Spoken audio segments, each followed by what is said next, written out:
Salam izləyicilər, bu videoda sizə Workday və Workday International funksiyaları haqqında danışacağım. Bu funksiyalar verilmiş tarixdən neçə iş günü sonra hansı tarix edir, onu hesablayır. Gəlin müxtəlif misallara nəzər salaq. Məsələn, 26 may 2025-ci il tarixində siz bir məhsul sifariş edirsiniz və məhsulu 15 günə çatdırırlar. Yəni 15 günə çatdırılmasına vəd edirlər. Bu zaman sadəcə bu tarixin üstünə 15 gəlmək kifayət edir. Bu da 10 iyun 2025-ci il tarixi edir. Lakin deyilsə ki 15 iş günü ərzində və şənbə, bazar nəzərə almaqla və bayramlar da nəzərə almaqla onda bizə Workday və Workday International funksiyaları lazım olacaq. Elə isə yazaq Workday və burada mouse'un sol düyməsini 2 dəfə vururuq, funksiya açılır və 3 dənə parametr burada görsənilir: start date, days və holidays. Holidays parametri transkripsiyada verilib, yəni o deməkdir ki, doldurula da bilər, doldurulmaya da bilər. Start date parametrində deməli 26 may 2025-i seçirik, nöqtəli vergül yazırıq. İndi bəzi kompüterlərdə regional formatdan sonra nöqtəli vergül yox, vergül də ola bilər. Bu funksiyanın özündə yəni verilir bizə hansı parametrlə, yəni daha doğrusu hansı işarə ilə bir parametrdən digər parametrə keçid eləmək lazımdır. Days hissəsində iş günlərini seçirəm, nöqtəli vergül. Holidays'də isə bayramları seçirəm. Gəlin bayramları seçməyə, elə bayramlar nəzərə alınmadan 15 iş günü ərzində çatdırılsa bu məhsul 16 iyun 2025-ci il tarixində olacaq bu məhsulun çatdırılması. Yəni burada şənbə, bazar standart halda yəni çıxılır və digər günləri iş günü sayır.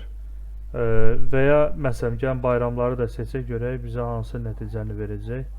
Deməli tab düyməsini bastım, funksiya açıldı, yəni funksiya adı üzərinə gəlib tab düyməsini basaraq da aça bilərsiniz. 26 may 15 iş günü və holidays hissəsində bayramları seçirəm, enter düyməsini vururam.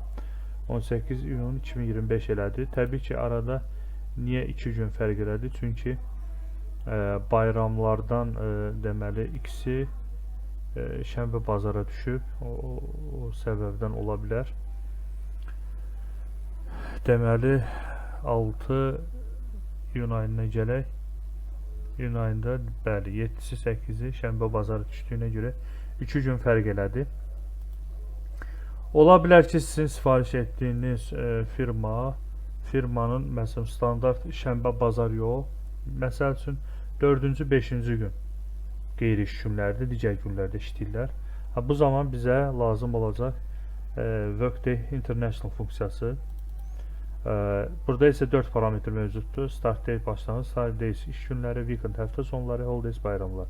Weekend holidays parametrləri transkripsiyada verilib, yəni doldurula da bilər, doldurulmaya da bilər. Start date başlanğıc tarixdir, nöqtəli vergül, days günləri seçdik. Əgər weekend holidays'ı doldurmasaq, elə bu Workday funksiyasındakı kimi şənbə, bazar günlərini götürəcək. Lakin biz nöqtəli vergül edib weekend parametrinə gəlib, biz özümüz dəyişdiririk. Məsələn, Thursday, Friday seçirik ki, yəni misal üçün sifariş etdiyimiz firmada 4-cü 5-ci gün həftə sonudur, yəni qeyri-iş gündür. Holidays'i gəlin doldurmayaq, baxaq nəticə, enter düyməsini vuraq, yəni 16 yenə iyun 2025 elədi, yəni bununla eyni oldu. Təbii ki, həftənin gündən asılı ola bilər. Başqa günlər seçsəz daha fərqli, yəni 15 gün və ya 17 gün nəticəsini qaytara da bilər. Yenə Workday International funksiyasına gələk, yenə başlanğıc tarix, nöqtəli vergül iş günü, həftə sonları yenə olsun 4-cü 5-ci gün. Holidays isə bayramlardır, seçirəm bayramları, enteri vururam. Alınan nəticə belə deyək, qiymət formasında əks olunsa, buradan short date yəni formatını seçib baxa bilərik ki, deməli burada 21 iyun 2025-ə gəldi, düşdü. Yəni həftənin günündən çox yazdı. Ola bilər ki, belə deyək, 5 günlük yox, 6 iş günü qrafikində işləyir firma, onda daha tez çatdırılma olacaq. .international funksiyası, başlanğıc tarix, daha sonra burada iş günü 15 gün, həftə sonu. Standart əksər hallarda çox bazar günü istirahət günü olur. İndi təbii ki iş yerinə dəyişə bilər. Gəlin elə Sunday seçək. Nöqtəli vergi holidays'də də bayramları seçək. Enter düyməsini vururuq və daha sonra short date-ə çeviririk formatı və görürük ki, deməli 6 günlük iş günü rejimində isə təbii ki bayramlar olduğuna görə 16 iyun 2025'e düşdü, amma normalda 5 gün idi, 18 iyun 2025'e düşürdü.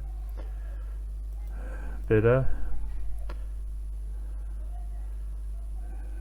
ümid edirəm ki bu funksiyalar sizin üçün maraqlı oldu. Bu funksiyaların rus dili yazılışı bu cürdür. Videonu bəyəndinizsə like etməyi və kanala abunə olmayı unutmayın. Dostlarınızla paylaşın ki onlar da bizim video dərslərdən faydalana bilsinlər. Hələlik sağ olun.